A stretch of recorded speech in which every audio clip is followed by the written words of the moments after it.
आपली यात्रा सुरू झाली होती अलिबागच्या 5 प्राचीन मंदिरांपासून, जिथे प्रत्येक देवालयाने सांगितली परंपरा, श्रद्धा आणि निसर्गाशी नात्याची वेगळी कहाणी. तो होता आपला टेम्पल ट्रेल्स प्रवासाचा पहिला सोपान. आता पुढचा प्रवास श्री क्षेत्र कणकेश्वर. अलिबाग म्हणजे केवळ समुद्राच्या लाटांचा गजर नाही, तर डोंगर वाटा, निसर्गाचं वैभव आणि शतकानुशतकांची आध्यात्मिक परंपरा. या डोंगरावर जवळजवळ 700 पायऱ्यांच्या चढणीनंतर उभं आहे कणकेश्वराचं प्राचीन शिव मंदिर. युगानुयुगे हे देवालय भक्तांच्या श्रद्धेचं आणि सहनशक्तीचं प्रतीक बनून उभं आहे. इथून दिसणारा निसर्गाचा विस्तार, समुद्र, गाव आणि हिरवाईने व्यापलेला सारा परिसर, जणू भक्तीच्या प्रवासाला निसर्गाची स्वतःची साथ लाभते. श्री कणकेश्वर हे केवळ एक मंदिर नाही, तर संपूर्ण तीर्थक्षेत्र आहे. प्रत्येक पायरीवर सहनशक्तीची कसोटी आणि श्रद्धेची परीक्षा असते. पण गाठलेलं शिखर ते तर केवळ समाधान नव्हे, तर एक अंतर्मुख शांती. मी तेजस्विनी लोणारी.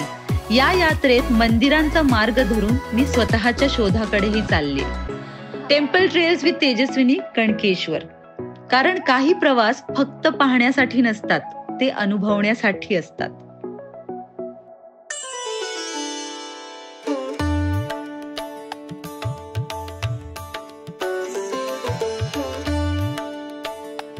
समुद्र किनाऱ्यापासून दूर डोंगराच्या उंच शिखरावर दडलेला आहे एक प्राचीन गूढ.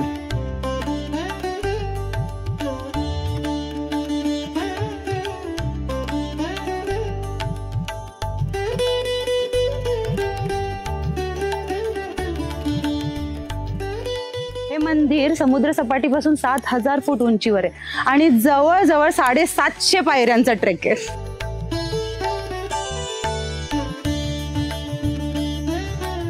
पण कितीही लांबचा आणि मोठा ट्रेक असला तरी या पावसाळ्यात हे ट्रेक करायला जी मजा येते ना, तुम्हाला अनुभवायला खरंच मजा येईल. डोंगराच्या कुशीत वसलेल्या या मंदिरापर्यंतचा मार्ग ना अतिशय सुंदर आहे. धुक्यात गुंतलेलं हे आकाश, हिरवाईने नटलेली ही धरती आणि त्यावर पावसाच्या सरी, जणू काय पृथ्वीवरचं स्वर्गच म्हणावं.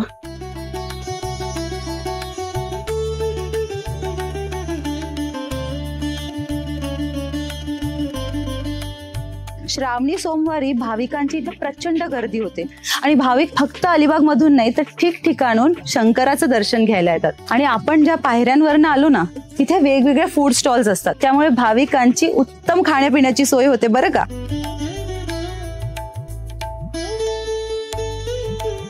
पावसाळ्यात ना या ट्रेकची काही वेगळीच मजा आहे. म्हणूनच कदाचित वीकेंडला यंगस्टर्स आणि टुरिस्ट इथे गर्दी करतात. आणि हा ट्रेक ना कितीही पाऊस असला तरी अतिशय सेफ आहे.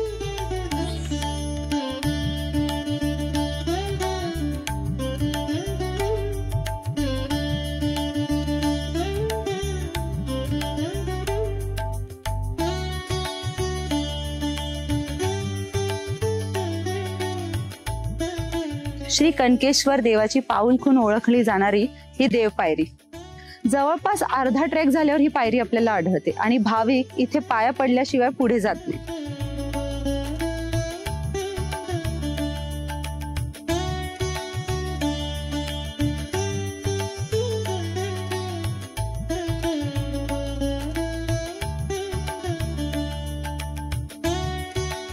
जवळजवळ 60% ट्रेक झालेला आहे आणि एवढं धुकं आहे ना इथे, म्हणजे मला असं वाटतं की तुम्ही पावसाळ्यातच श्री कणकेश्वर मंदिरात यावं.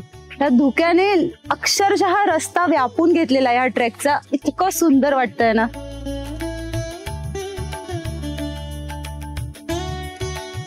पायऱ्यांचा रस्ता तर संपलाय, पण ही जी वाट आहे ना मंदिराकडे जाण्याची, इतकी सुंदर आणि अशी निसर्गाने ह्या वाटेला काय म्हणू आपण, असं पूर्णपणे कव्हर केलेलं आहे. चालताना वाटतच नाही की आपण कुठेतरी शहरात आहोत किंवा जवळ आहोत.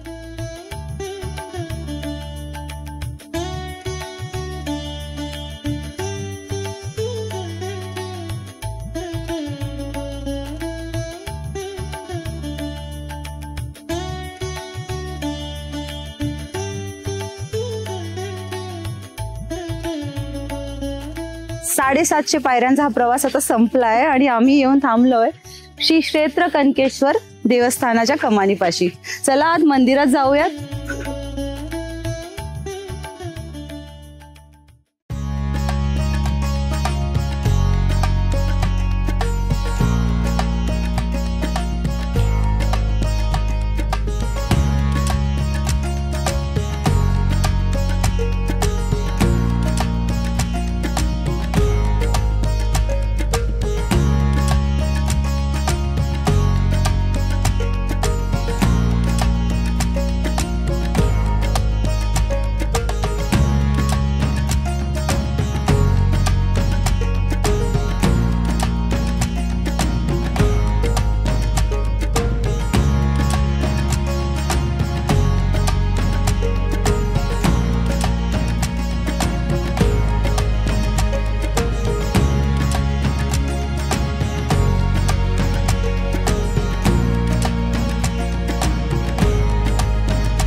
इथल्या मंदिराच्या आवारात ना बरीच इतर मंदिरं सुद्धा आहेत, जसं श्री राम सिद्धिविनायक मंदिर, रामेश्वर मंदिर, कुंडेश्वर मंदिर. आणि हो, इथलं मुख्य आकर्षण मला जे वाटतं ते आहे म्हणजे ही अशी सुंदर भव्य मोठी गोल पोखरण.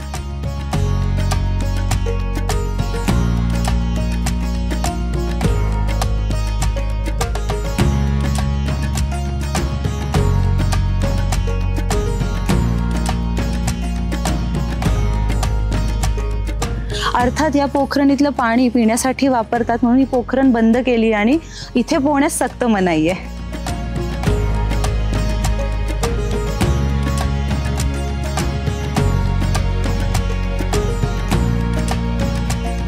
मस्त असं दर्शन तर झालंय आणि मग लागली होती भूक आणि हे कणकेश्वर हॉटेलमध्ये आजीने जो फक्कड चहा पाजलाय ना त्यासाठी आजी पहिले तर धन्यवाद. आणि ह्या मंदिराबद्दल आम्हाला थोडीशी माहिती द्या, कारण आम्हाला सांगितलं गेलं की तुम्ही इथे बरेच वर्षांपासून आहात. आता मधुकर लग्न होऊन माझं 50 वर्ष झाले. बाप रे. हे वैशिष्ट्य म्हणजे पांडवांखाली हे मंदिर आहे. सगळं पूर्वींचं आहे, आताच काही नाही. सगळं पूर्वींचं आहे. आता फक्त काय दागदुगी हे असं होतं, बाकी सगळं पूर्वींचं आहे. पोखरण जी आहे ती म्हणजे जर पिण्याच्या पाण्यासाठी वगैरे वापरलं नाही, ती फक्त देवाच्या पूजेसाठी पाणी जात आणि प्यायचं पाणी वेगळं आहे. विहिरी आहे, तलाव आहे. हो हो हो. जे आपण बोलू म्हणत ते अगदी हे होतं. जागृत देव जागृत आहे. सो आजी धन्यवाद. आणि चहासाठी सुद्धा खूप इथे आल्यावर कणकेश्वर हॉटेलला नक्की या. मस्त दर्शन झालं की छान कांदा भजी आणि चहा नक्की घ्या.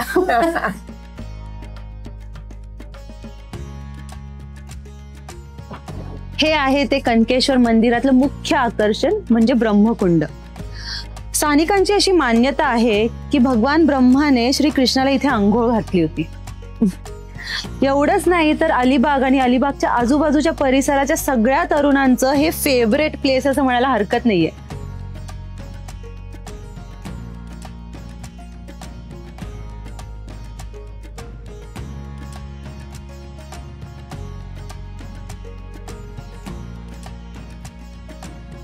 हे मंदिर बाहेरनं जितकं निसर्गरम्य आणि सुंदर आहे ना, त्या मंदिरातला गाभारा आणि शिवलिंग तितकंच आतून सुख देणार आहे. आणि या वारशाचं सौंदर्य जपणं, स्वच्छता राखणं ही जबाबदारी आहे प्रत्येक पर्यटकाची आणि प्रत्येक भक्ताची. हा प्रवास होता श्रद्धेचा, सहनशक्तीचा आणि अंतर्मुख शांततेचा. पुढच्या भागात आपण भेटू आणखीन एका पवित्र देवालयाला, नव्या कथासह, नव्या अनुभवासह.